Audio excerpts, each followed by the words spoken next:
رفتاری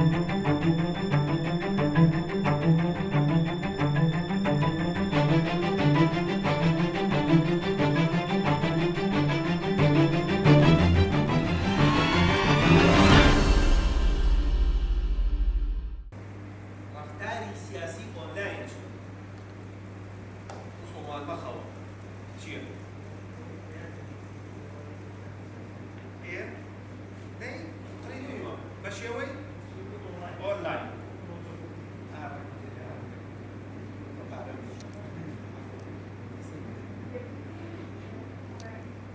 بس صوتي بس أزعل ويتويج. يقدرني كمان يكسبوا كأنني. إيه؟ بشوي أونلاين. هو كأنني بيانو. جوان. جاري واحد يشوش كسبه يكون بشوي منظمية كتير. هو يشتري بيه. جوان.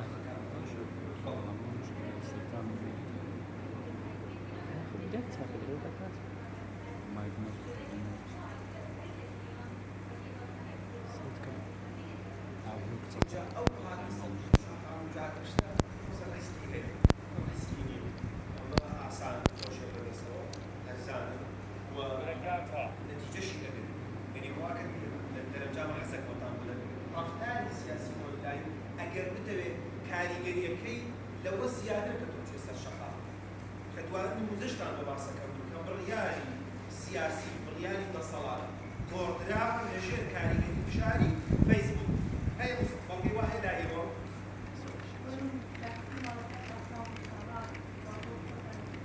هذا فيسبوك ولا أي شيء يبغاك كان جاري واحد يجي تصير شقان يجي خراب ترى هو هزار يقول صار شقان ولا أو اشتغل اشتغل بشكل كان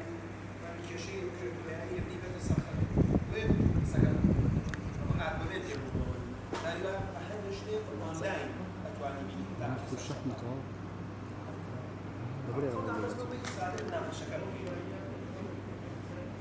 الشحن مشكلة كيف نجلس الشقان كيف شو أنا زوج دقيقة جلسة فتان دقيقة زوج دقيقة باشا هلا هذا الموضوع أساسي فتان دقيقة له يقول شلون لغاية رفتار سياسي أونلاين وكاريجري تابني هميشه ما تشوفه شيء سلبي وكورة أحدك أمنية ومزخرفة ما تشوفه هل هو عادو دينارة سيروج غير أبد واجهة تعنيه رفتار بنير هو يكاد موضع كاريجري تابني يجي بشيء يزور يعني سياسي به وبواتا تاني يجي بدو باسي بيجاني وكاريجري رفتار سياسي وكاريجري مجال سياسي إما ناكل باسنا رفتار سياسي أونلاين وكاريجري كي حتى اللي بيجاني دوير تنبي حتى لو تنبي بيجاني دوير لجوا كاريجري مستوى بيجاني دوير لأنه قوانين كسوشيال ميديا طبعا قبلات كان أم كاري كم آسان هو كتب دوان رفتار سياسي أونلاين دويري بيجاني دوير نامي مش مثلا عندي تكون حاضر سيناريو كمان بيجاني دوير شو لا طبعا كاري سوشيال ميديا شيء وانا اگر يتناقش بالديار موجودة ميديا شو مثلا ميديا تقليدية غير ميديا شو مثلا ميديا تقليدية ليه تواني سوشيال ميديا ميديا أو ورانكاري دروست لنا قوانين يجب أن يشكل تقريبا واسع كل مجتمع سياسي طول السعي ميديا تواني مجتمع سياسي لا يكون ميديا شيء غير شيء بميديا أساني أنا يبقى كيش نجد بيمضي شيء بميديا أساني ميديا شيء رأي تويتر أو تويتر بيك تويت ترامب أو هاري كبت من إيران أنا بيسكر دوام وهي اللي أو كشتكي إبراهيم نيكون هاتو الإيران هيج شامل هيج شرق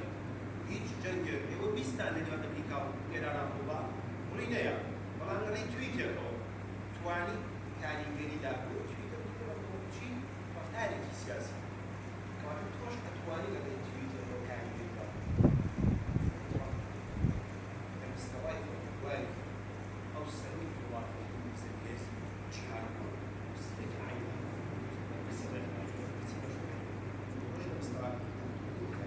كي تفون فيني الوضع اللي مجال اللي قررت تويتر وسيتشي لا تفون بنتكلم نعم جانا سيرين كم كده مثلا بوستي تيركا بوستي شيء هذا تيركا كاري كريزون ويعني كم دواجر أنك كاري حسب ما أوكي تقول لما يميت يا يميت لما يكون رواية يكان لما يأمل كيش كان شنو كاري كريه داري لما يبوستي كون شنو كاري كريه داري لما يكون كون شنو كاري كريه داري أكيد ولا ما يلاقي كون كاري كريه داري مختاري سياسي بالوين أكيد الله شلون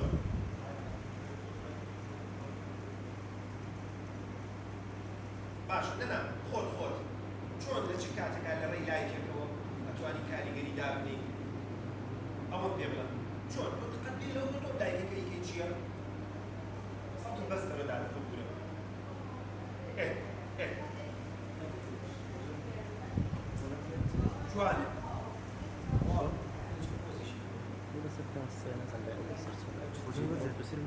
لا يمكن خوش الثقافية قدام هو أما كنا قرا لا لا زور القرآن كنت عارفين يبقى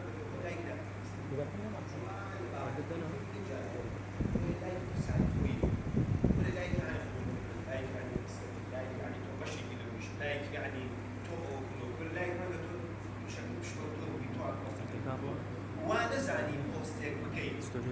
بوستيك بينصد شيء بكي جاخل اللي قاعد بوستيك شيء غلي وانا زاني بوستيك بكي بوي كوا بيان بكي كان بياو بيان كي جاي دور كل هيك كواكب توش أود زي كم كرس هو قاعد إلى بدم يا وتبيت الناس بتوش من زور سباس بعد تكت زور جوان زور أما لاي يجري موجي كي ودان طلع كي ودان أو يعني هالزوزو بدو كمان هو دكاني مجال بيش نتفاصل مجال ده يلا مش نقاط على ما توصل كيف تيجي تاولي كياو توري لما تاري سياسة ما خاطنا غير ما وتيل تنقدان يجي كلام مفتاح السياسي ديجيتال ميديا سوشيال ميديا بلاتفورم مكاني فيسبوك تيك توك انستا تويتر شنو هم شاركوا في تنقدان يقول قوري آخر كي ولا هو تو يسمى شخصية شلون قوري ما هو كاريه صوت بس كذا شلون ديجيتال ميديا ينوي فيسبوك تراكم ولايات يكان هم شاركني قوري تنقدان يقوري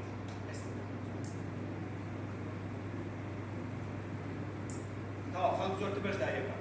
بس جواب دي بورني ولونا هلا رأيي إنه إنه كتواني رئيس وزراء جمهورية البلاد المغرب. لا سكية يعني واحد أرين يجي باسك أي باش أي سوشيال ميديا نبوه كانت تدعمني توينموني شون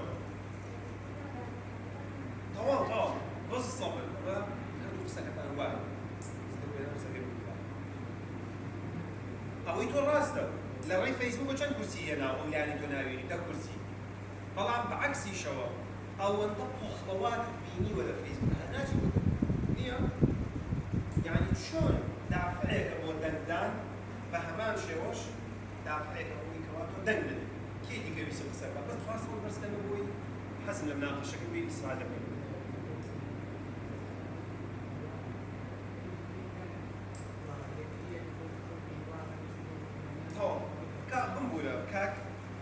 كاك دون يكتب لي ساعات شغل كتعرف يعني توكل الله يدافع عليك أبو دندان شو طريقك يتبع يجي الطريقة كان شلونك بدي دعنا احترام الأنبياء وكانديدا شيء اشتغل سريع تأسي أبيت تو حاول أبيت تبلغونية هذا هو الشيء اللي تبلغونية شو الطريقة اللي ديك أكيد تبى بيت ودنا ديلا رجيت ترى كونات كانوا بيشتغل فيك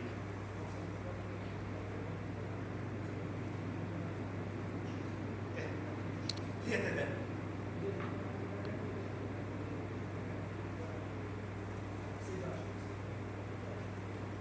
هو بدي إيجاد يكبر هل دوكي راسي يعني جالي واحد بيجي في كونات راس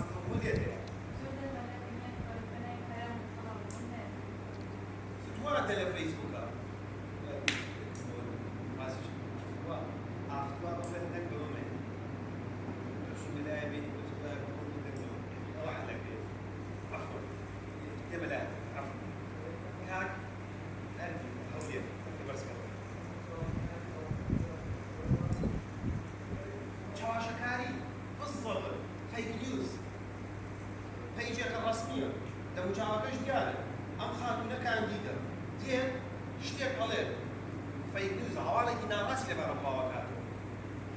جوا صحفي كيجني سقاطك بدري يجيب معك شكال تاع صالح شكال تاع يجي شنو تاع كنا هوايا وايا محكمة شغل خوش ديال وش كانت هذه اللي عندها هذه كبيرة كاتو كان جدي كاتب يطلع كاتب شتي كان سر مسيبي جاتو به طريق محكمة أو بوي أو شتى السلكة بوي توصل قام طريق زوتر هي لموضوعها مشاركة كواتر ديجيتال ميديا تورا والله يا بتاعت فيسبوك يستشكل تيك توك كاريجريه روسي دنداني بوري كاريجريه روسي دندان دانا دنداني كده اونلاين يس بوي السلساي هم مقرن كاريا ديمقراطي ديجيتاليه اصلا روسي ديمقراطي خصها بزياده ايما ديمقراطي كل معنى ليونا ديمقراطي كل شيء ليونا تقصد اول يفضل كدندانيا راس خود دقيقه هامو خلقك عمل لكم باشا بيويسي ناك تقول لنا دياري ما نجي جارك هما كوبينو أهات اللي ربلي على كان ما نقدر بلام زوجك خلق زوربو نعكر هم يكوبيتو تو يستشعر مليون كذا هم يبين ما هو ليه جات شو عنده يجيب له بابا في البيت بلام هات نشي ما نقدر نجاك اسمان أبجار صدق اسمان أبجار ناو بلاشي ديمقراطية للرأتي أي ديجيتال ميديا شكر لما هكذا أبى بزعل يا خبر أضيع على قصة ما تقدر ما شو بيك أي ديجيتال ميديا شيء كده ديمقراطية للرأي إيه شيء بيزنا كان بيشيل نادي ما يبي يبغى ما هو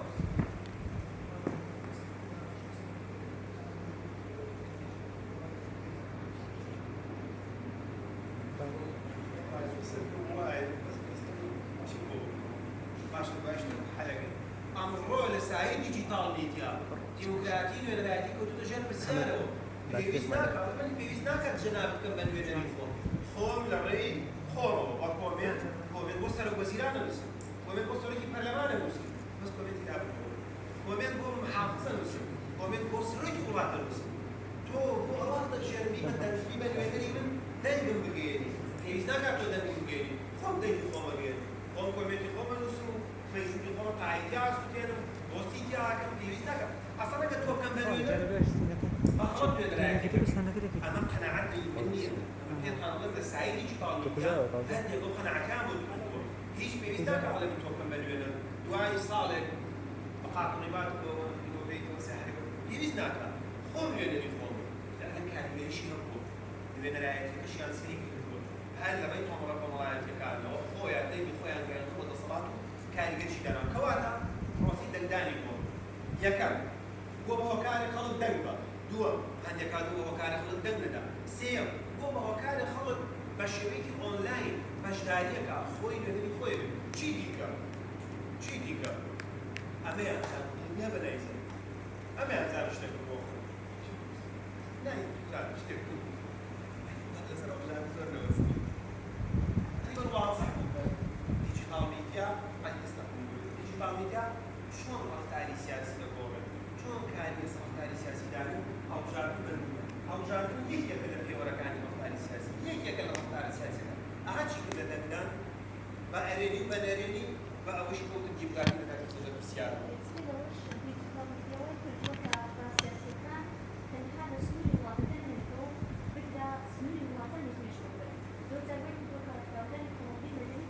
ما شو صار رجعي الموضوع المدني أول من الصايد اشتغل أنا بهذه سيرة يشتغل زور جوارب ألا مرة يك رجعي الموضوع المدني شيء كده نقول له مثلا تسوشي ما يقول أنا هي موضوع أنا مشارك ما يجي يعني أو أنا كهو يعني مشارك يعني صحتي باشا بس مش حسب عادي تو كارك ما يلك هو السؤال حسب عادي ديجيتال فيديو وقتها يسافر حسب عادي خذ بوزن هو شيء كل حسابات تجوا من شيء كل حسابات تشتغل ميديا إيه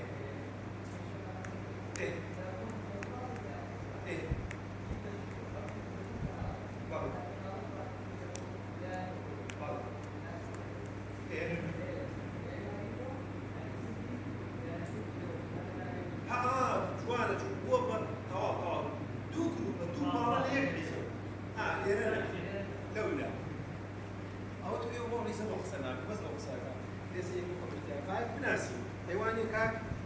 حامد كاك رامي فريال كاك رجال ايه ورك ما عمري زبناس خاتم ايه في بهرم نهار دي على سكت لسه ما تذكرته سكت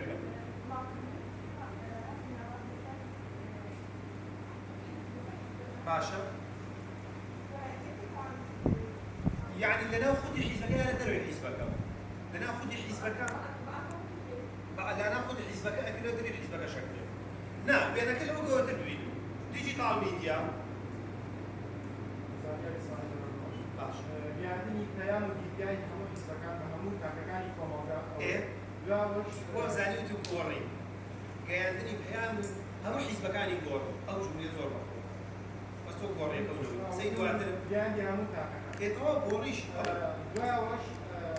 حزب باشكان حزب خرابكاني ليك جاب كردو جوان. انا ما بجدي كامل هم جوان باش حسباتي كوري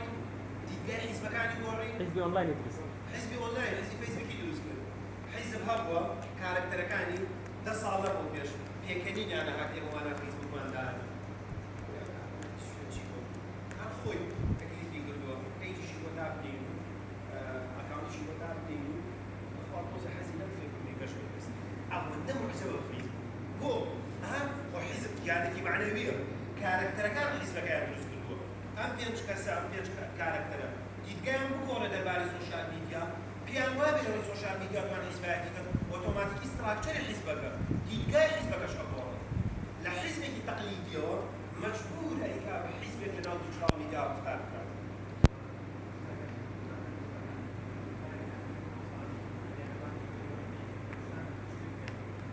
فيسبوك السوشيال ميديا هي زور جوان زور جوان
الشخصية نامي أو الشخصية كاركترك نامي.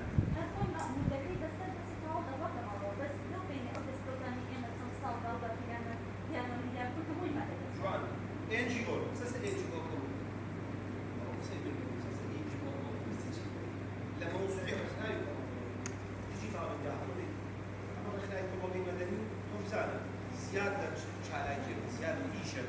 أنا يكادي لا أفضل خير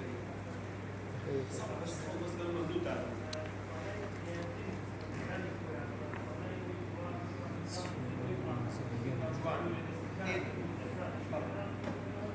أو الأخيرة بسيطنا كم شو لفارة بس إيش لو خسيك في الإسلام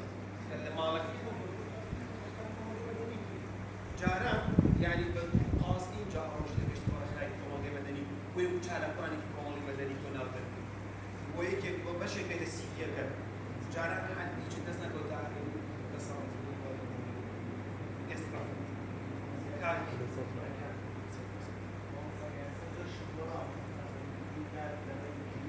بالضبط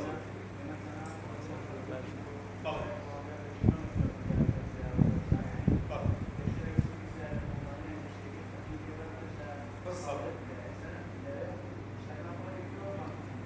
بالضبط استلم لك وقت الرحلاوة وقاكتمان هي يكتمان نبينيو فراسي استفادة شواني يوش أزاني كهي تطبيق اشتغلنا كثير بس يبدأ بسيميناري لما نبي يكتب خير والله بهن يقول بقولي تو أتواني لما يقول لنا لما قبل لا يدور يا إيش بكي كاركي حارش بيان وما دو معنى يسوي بس هو قابلنا نوس دائما رحلاني يابان اشتي واش لو هو دائما رحلاني نابو قاوزان شيء ليابان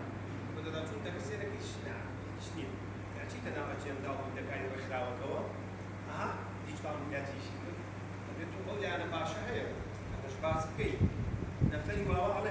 وانا من هو مدرسنا الرحلاني من دولتي لهين لهندستان وده توني مو كسيرك أجيم دايتي وإنسان جاوا مجبور أقرأته هو هذا تقليدي كا والله حتى بناية كنبي لو هو يكنبي أجندة يكنبي ودير يكنبي قناعتهم بقول يقاتوا كايلو رخلاوي تاور الشركة يقومون بحق كنبي نعم اشتواني ورخلاوي لشدنا طبعا لك الله شعب ناكاتو زاني ديجيتال ميديا كاي بس كاي رخلاوي داري أما أصلي وسيلة والله يخرج بدل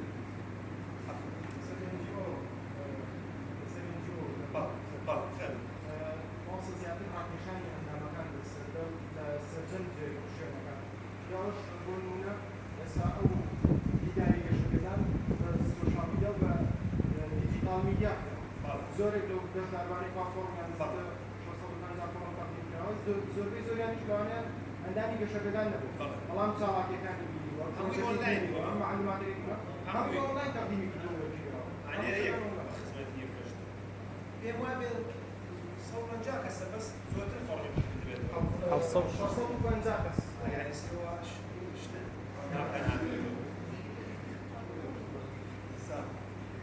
فرينا هنا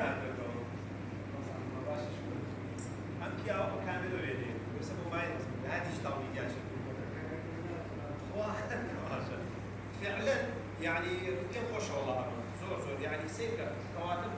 أونلاين بلان في الدريشي هم حلوانة ولا أخوته كيف بدي سي بس كلامي وموضوع الغول كيف بدي سي بس كلامه زور شديدة ولا ودور دلة وايد دلة ما بستكمل أزانم شيء يلا بس أبغى طايل يتكلم يقول هو بشان دانا أنا كودم وبشان داني أونلاين مالي غيري مالي مثلا أنا شو أنا أونلاين وبشان داني بتكون يخوض مش بيكون مدنيا شون تو شون هو بشان داني كي أونلاين صار قد تكني بالوقت عملية شيء دي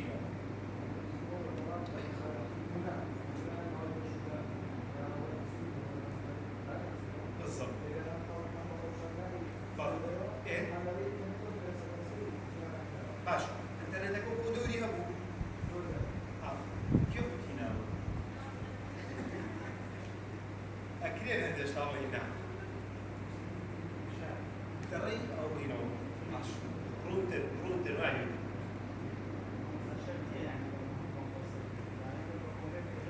كومنت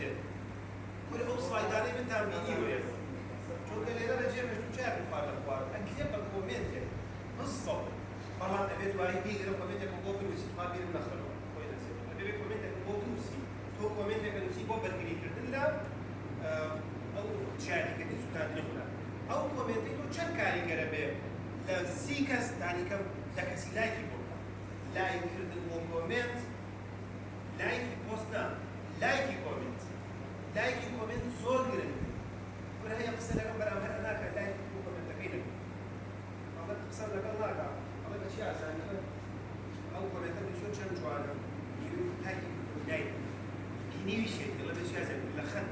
بس أهم سيكرش لك شن بالقوة ما بشتغل خير كتير موضوعي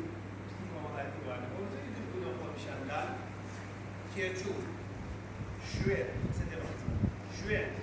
شوێنێک نەما بەناوی خۆ پیشاندان بەردەکی سەرا شوێنێکی زۆر گەرمە بۆ بڕی بۆ خۆ پیشاندان بەردەم فڵان پارک و لەکوێ لە لاتی لە ناحی لە شاری لەکوێ بۆسی خۆت کرد بۆسێکت کردو کاریگەرە ناپرسم لەکوێ ناحەق نییە لەکوێ بۆسێک کردو کاریگەرە ئەڕوا وەکو ئاو داکەیت ئەڕوا لە سوشیال میدیا هەیە یەکەم جارێتی پۆستەکە یعنی پۆستێک بەجددی ئەڕوا لە سوشیال میدیا ئەڕوا کاریگەری هەیە لموضوع سوداندني قرآن لم رجعنا برزك زور دينيش نير هاد ميديا كاره وسي زور جواني كردو زور من بيجانا ويا قالوا وستي كاري كردو روي أو شارشة خود بشاندانا خودم منجنا خود بشاندان توي أمد خيال به هاواتي كيا نصلاتي كيا لو بنشانه ودبت نخير من ديم خود بشاندانا كم دنجتي ناراسي برزة كم هو تجي مهربان رخناي بش أبقى عمض طبيعي بلان شون لأن لا يمكن وصفها لو هل هودان هامدو وسع كتير هو لا أشوف شيء هو وكي ساعات بيش أو يوم كل سكر أنت مهربا هذه كامل يلا كاري قريبي أنا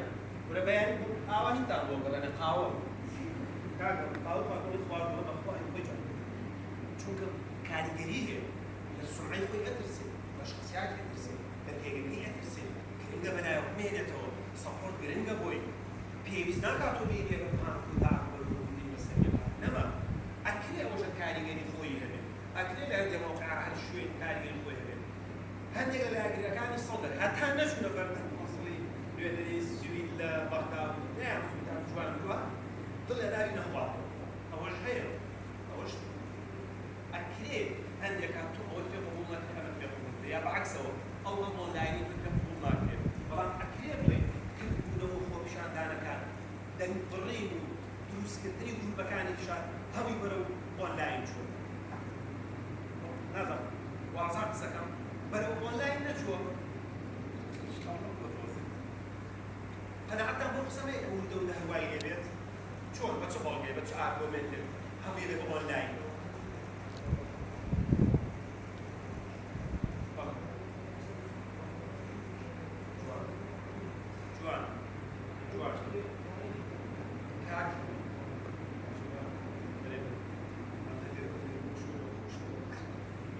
جوانا أو زور دقيقة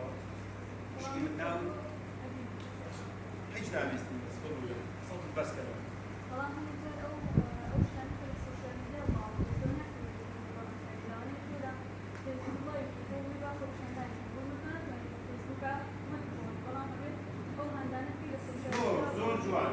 زور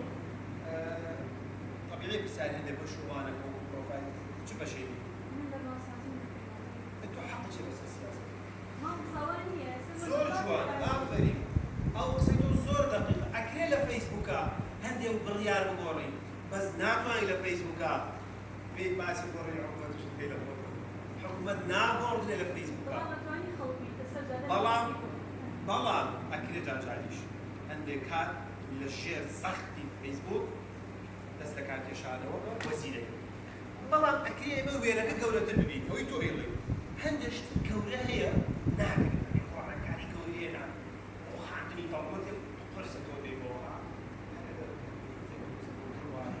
بلان زوج بفيسبوك وسوشيال ميديا وديجيتال ميديا كرهي اونلاين وايا بلان زوج يقول له ناتواني كم قناعات هو هي كم السوشيال ميديا حتى وقت السنوية كير حتى السنوية بتواني هو راس ده ميديا يلو سوشيال ميديا وميديا يلو ناتواني كنترولين كيتو حكومة ناتواني نسي وسراب كيرو هي شواني ميديا تقليدي لنسي ده صلاة مجانا صدع سنة أو سنة هو يقول مرة يستأول نما صداني بيقصير للقوم وهذا شعري ومنك سر الراي هو أمانة طبعا الوزارة اللي قامت دانيا غير تو مشغول هذا في التشكيل وفي فقط يجي في الدردانة أو في كيف هو غير الخاص حد في الدردانة الرواح تعب ويتويتوا حد يجي في الدردانة حسب قاطعك وأنا كاريجري خوي نبي هل كاريجري خوي نبي أما ناكاتب وفراموشي كاريجري نابي ريسس تيجو شوية قلب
هیچ رمزه ئایا سەوتی ئەیکا بە ڕەمز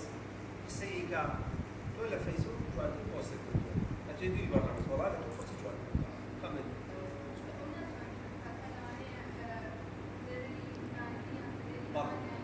بەڵام ئەتوانێت لە بە ئۆنلاین ئەکرێت جوانە کات هیچ کاتێکی نییە ڕەفتارە سیاسی کە نەمانێت ببینی ناڕزایەتی دەبن کاتی نییە ئەتوانیت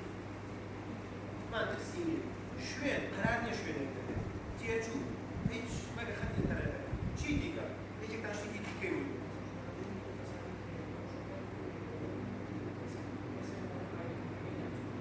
جوانە کاتە ئەمانە هۆکارن بۆی تۆ ژمارەیەکی زۆر بەڵام یەکەم جار قسەکرد بەقۆدنی قسە نا تۆماری ناکەی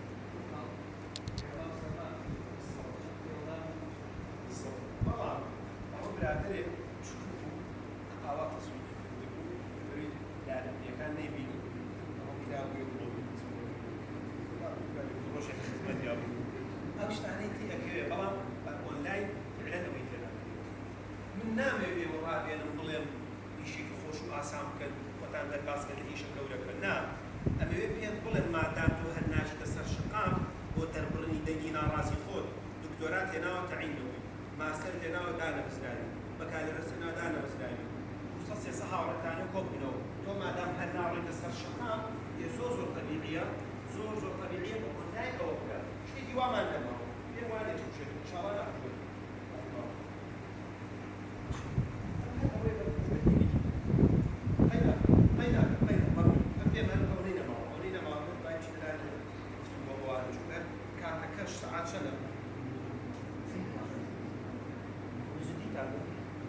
من چند دەسم پێ بوو 11:30 وتیان سەعاتە کات دێ لەو کاتە وەستایی دیکە هەر نەبسێری یعنی یەک چارەکەمەوە ناقەشە هەموو شتێکەوە ئیمان خۆشە لە سلێمانی بێت وێرە مەحموود سەعاتە بسە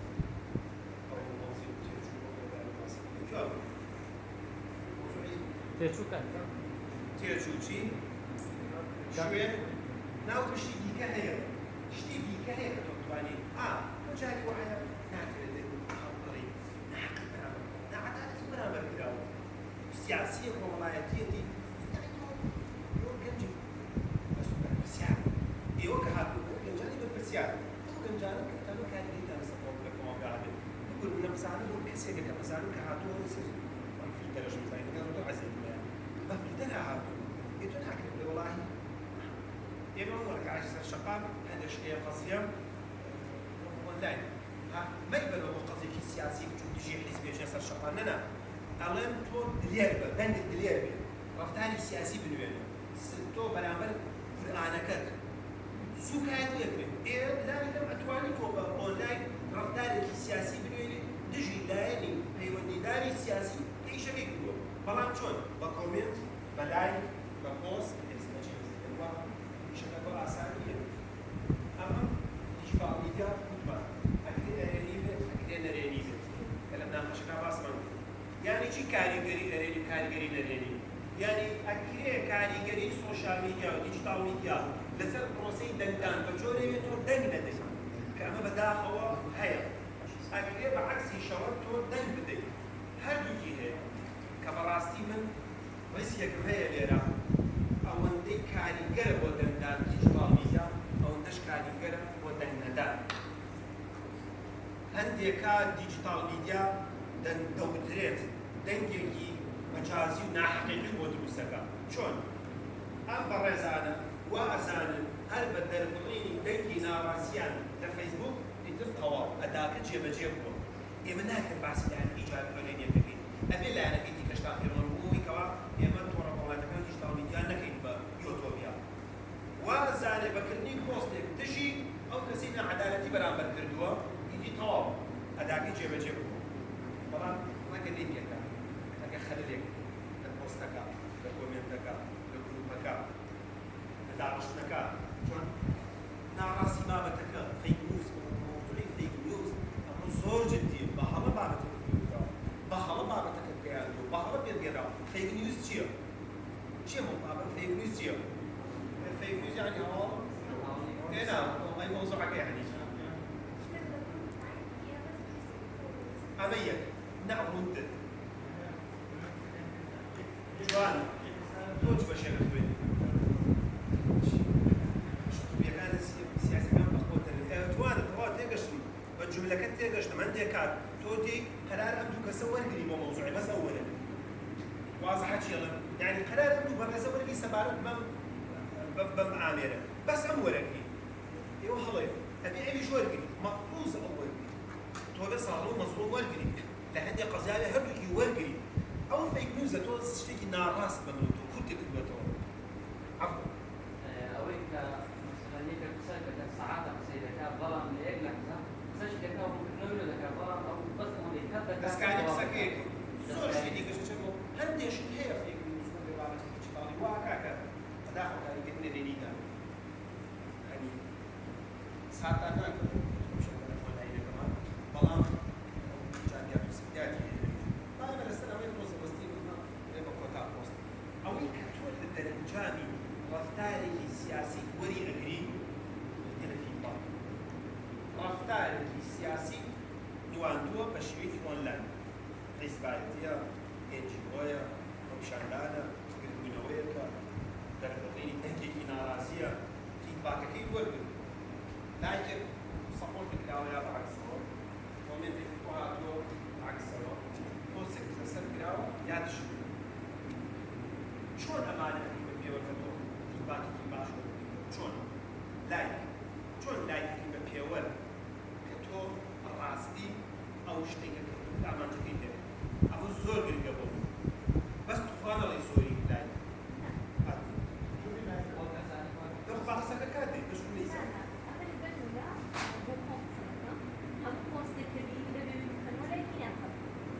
باشا بدنا أولي تهاون بزن ايه يعني لا يتكلم هو شريك نادي باشا أو شريك لك يدكم دزان أو شريك من دراسته مهمة وخش على نسيب وتنبيه يعني تشد شخصك هو تأثيري هذا الأسد هاو اما ديوي كيتي بس بنقول ما قال لك انا قش انا في والله بيكون لا جروب شاتك رخنيك دواندو لباري اندامي سرت الدايتي سرت ليك حزبك اللايك بيشا مش اللايك تو بتشي ازاني امان جاكيت ديكا رخنك البشو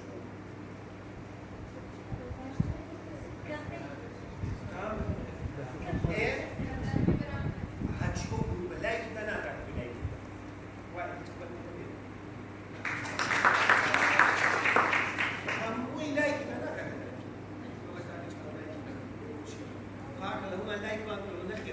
أو كسلايك يا كار كتو آمان جبل كتو كي أبي سنة كمان لا إسنا كمان مهربان تبي مهربان لايك كا حتى أو لايك إذا كان أو لايك إنجا أما كيش كده يرو دروسه إنجا لايك كشيء كان زمان بيو أما أنا خد على الإنسان أما بيخص نوير هو يكتو نسأل أساسي أما بتوانا رفتارك أو طلب ولا عليه هل لايك كا وادي ربنا كشف عن الهيئات وادي أود أن أخاك تو رفت إنجا تو شيء نسيبه تو لا بوستكات شيء نسيبه لا كومنتكات شيء نسيبه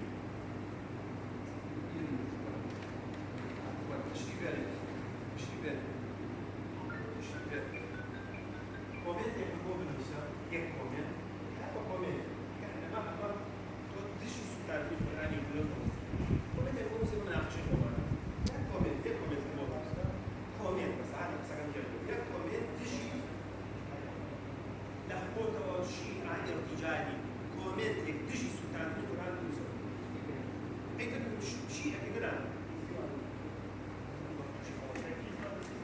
يك كومنت شلون ريبا كومنت يقولوا سا تو على كومنت من السيوا كاريجرين بقول تعرفني كومنت تو جرين تو بوست كنتوا كاريجرين بقول تعرفني شيء من السيوا أصلا توش تكتب السيوا أعمال نية خاتمة نية قديمة نية عنوان نية هندي شتايا هندي أتكير هندي نسيت كأنه موضوع كذي السيمينار كذي وتسيك كذي بس أبيته حسابي أبيته كاريجري هذا هندي كومين بوست هي كومين يعني عاطفي زيني كيدو تيار ڕووزانەوە نالایەن عاطفی زیرو شتی عاطفی باسی هەندێک شتی دیکە کۆمنت نەخێت بەعکسەوە تووڕەنی دیارە قسەی جدی دەبێت دیارە ئەبێ سەڵ نەکەیتەوە بەڵام شخص بەرامبەر دەوری ئەو کەسێکی هێژان نەبچی نووسێ ئامادەی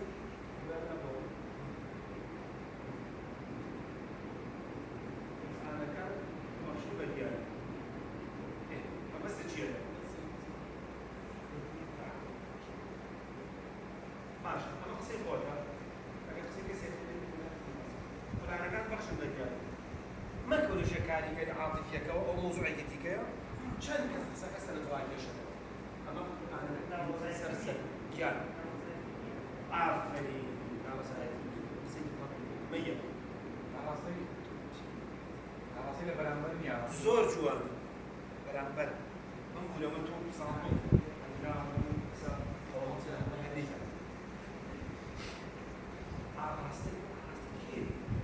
ئەنجا تۆ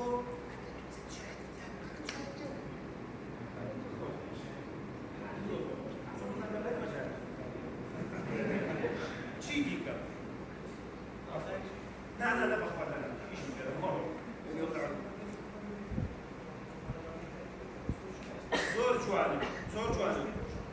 زۆر جوانە تۆ کۆمنت هەر بۆ بەرامبەر نانووسی کۆمنتێک ئەنووسی بۆ ئەوانەی دیکەش کە بە ئاسانی تێناگەن من مانام ئانا بەڵام ئەی تۆی نمونە مەسیحیەکی چۆن شتێک چۆن مەسیحیە قەرار بکەین کە من سوکاتیە کۆمنتێک نووسی کاریگەریە بێت ئەمە ها چەند گوندەشتەکە خواکی ئەوەندە بیرەکان تا کۆمنتێکە نووسی تۆ گرنگە ئەوە دوایە کۆمنت التشريف محمد دلال تشريف دلال دورة رويا كاين أودي زين عشان عذاب عفوا موسى بس سەرنجڕاک لێشی یعنی وشەسازی تێدا وشەسازی سەرنجڕاکێش بێت خۆ بە دیارەتی الآن بەخشن بە دیاری بەس ئەکرێ هەر هەمان ڕستە داڕە شتێکی ئەدەبی تری بۆ بکەین هەر ئاواش خاج و سەری ئەگەر دوژمنیشت بم دایک سعد بير كذي بير. وده ده واحد زي كمان.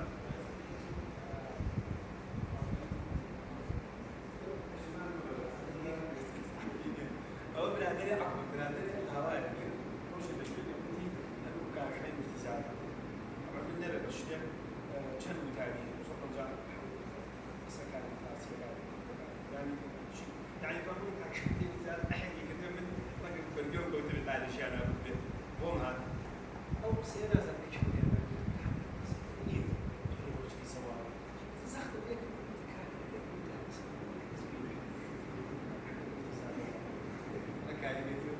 بس أقصي جنابته وايد جاي وايد ما هذا مفلان حتى أقصي إني أنا كم خويا بيني وبينه إيه أنا يقول كسلايد أخير بداخل أنا سوي بابا تكم بس سرچو بس أنا يقول سلايد كان داخل بس يا شو بس تقول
جوانی ئێستا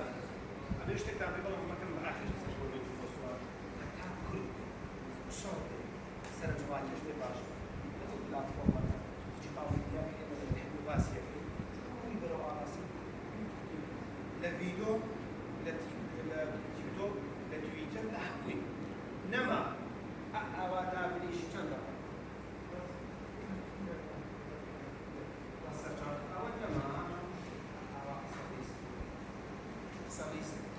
سەڵیستن شوێنی دیکە هەیە ئەبێ لێرە ئەم سەردەمەی ئێستا بتوانین بە کوردی بە کۆمنتێک ئێستا پۆست هەیە لەسەر کاریگەریشی هەیە زۆریش لەسەر کۆمنتێک وەزیفەتە سەر دڵنیا بوو زۆربەیان ماشەڵڵا خۆتون لە بێت زۆربەی حەق کۆمنت دەنووسن باڵە بڵێ سەکەت بکە بە دوای تەلەفۆن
يعني السروج ولاد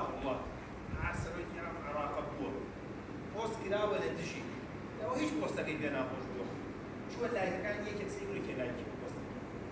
يك ما هو لايك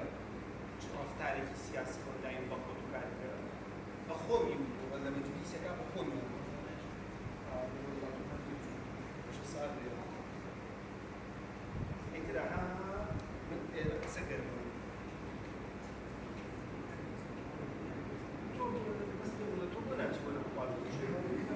ساعات شنو؟ باشا والله بقول كافك اما وينا من يك ساعات وابزان بطوالي ام جونا محاضرات تطبيقيه ومناقشيه لا يمكن ساعات اليوم لكن قولي بقول من اجتماع ناول نما وراسي اجتماع وراسي وش عليه كده بس هو دار مناقشه في مشكله ورياضي دوستانه نوال مناقياتي اگر اذن با بسیار شتێکی گرنگ و جدی ایجاب بەدایک ئەگەر خۆیان نزانێ یعنی ئەگەر دەست بەرزکەرەوە پرسیارنی هەی طەبیعیە